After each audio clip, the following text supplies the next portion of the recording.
Okay, story time. Before getting into the creative industry, I had the privilege of attending a creative course at an advertising school here in Cape Town. Honestly, a lot of what they taught us at the time, well, at least I thought of at the time, was just a waste of my energy and my resources. But there was this one module that we did in first year. It felt like something that we'd be doing in preschool, like it was some kind of afterthought that the lecturer had come up with at the end of term because they had to fill up time. We were tasked to come up with a grid and draw out 48 representations of any topic or concept that we got to choose, so it could be open-ended. The trick is we had to do 48 completely different ways of representing the subject matter and with 48 different mediums. So it sounds easy at the beginning, but it's really challenging. Like the whole exercise broke my mind. It taught me an extremely valuable lesson at the end of the day, how to think naturally about tackling a particular problem. In this case, the problem's obvious, right? It was the brief.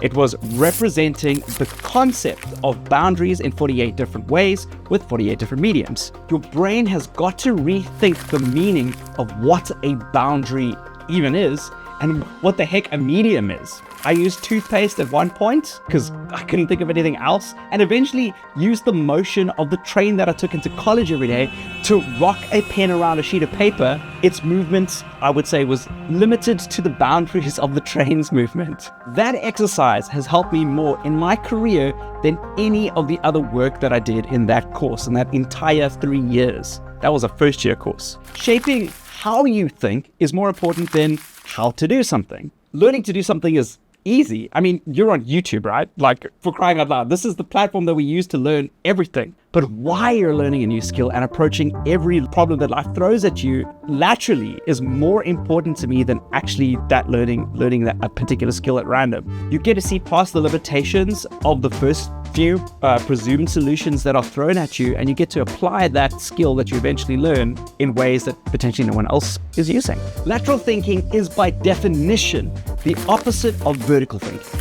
Vertical thinking approaches problems from a tried and tested step-by-step approach. For many things in life, it's a very helpful approach, but thinking laterally challenges the approach to these steps and interrogates the reason behind actually using them, challenging your preconceptions and finding unorthodox, unconventional ways to solve the same problem. It's a skill that doesn't come easy and something that takes a lot of practice, but fortunately, the more time that you spend challenging yourself, the easier it actually becomes. Why does it matter for content creators? In our world of content creation, this type of thinking puts you miles ahead of other content creators. The best creators on the platform, especially here on YouTube, are creators that have applied unconventional thinking and lateral problem solving to make their content. Mr. Beast is famous for this. By focusing on the algorithm and focusing on the psychology of his audience, he was able then to create a unique genre. I mean, before him, think about the kind of content that was being made. And it's a brand new genre on YouTube.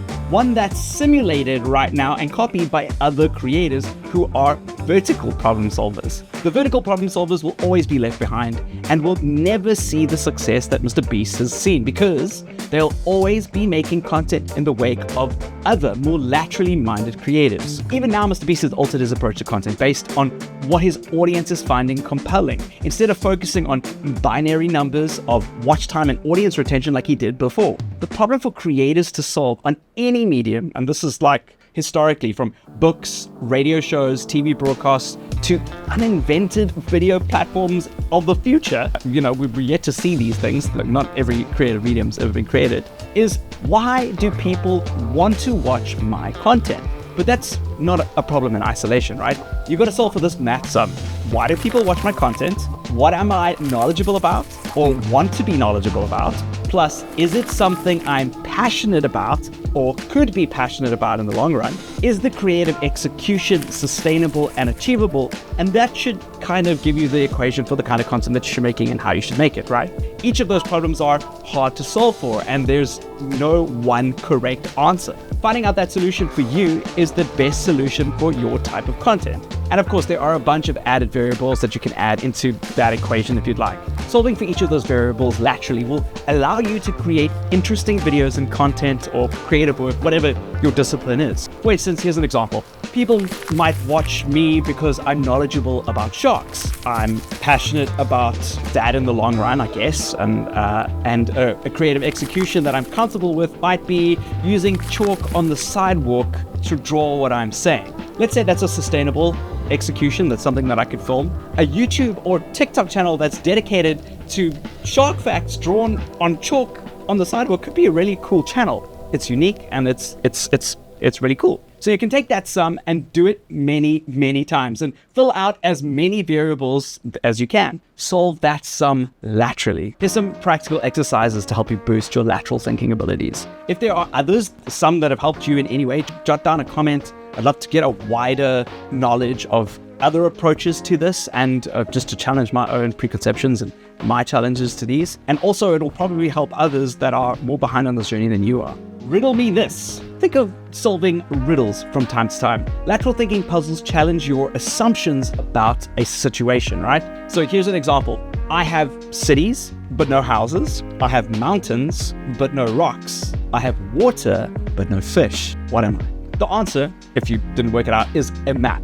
So riddles are kind of written in a way that's deceptive, right? It's trying to lead you down a path of conventional thinking, and using lateral thinking is generally how you solve for a riddle. These puzzles present ambiguous images with multiple interpretations, so you've got to look for hidden details and consider different perspectives to that puzzle.